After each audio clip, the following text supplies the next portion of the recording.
So we're talking about beans, and these are those beautiful Royal Corona beans that I soaked, and they got enormous. They're like mega beans. Now, they have been drained and I rinsed them off after I soaked, and now I'm putting them into some fresh, clean, cold water. I am adding salt. Controversial, I know, but Harold McGee, the Food Science Authority, says salt your bean cooking water.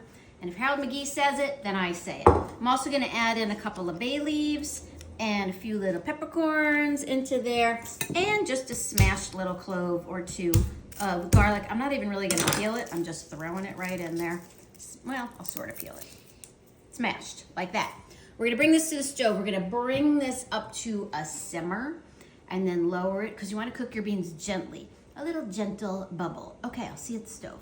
So I brought these up to a boil, and now I wanna lower. I don't wanna boil my beans too hard, so I'm gonna lower to more of like a gentle simmer. Now, sometimes when you cook beans, they throw off what's called the cloud. It's basically just dissolved proteins. It looks like foam, and you wanna skim that off, okay? It's just gonna give you sort of a cleaner finished product, so you skim. These beans do not seem to be throwing any cloud, so that's okay. So I'm gonna cook these for probably about 40 minutes, and then we'll come back and we'll check. So here are the beans. They took about an hour, these beans, maybe even a little bit longer because they're so big. Now, how do I know when my beans are done? Well, you can't just taste one bean, okay? Because they all cook at different rates. They're like people, you know?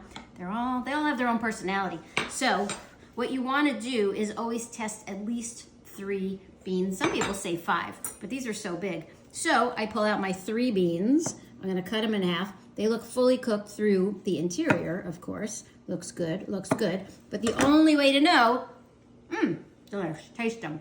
They're tender, so good, creamy, such good beans. Ooh, hot. So I know that these are done. You gotta do a random sampling of them. I like to let my beans cool down in the liquid. That way, they peel less, they absorb moisture, they stay nice and plump, and they're delicious. And then this liquid, this is called your bean broth. You can use this as the base of a soup. You could mix it in pasta dishes, whatever you want. Full of fiber, delicious. There you go. Eat more beans.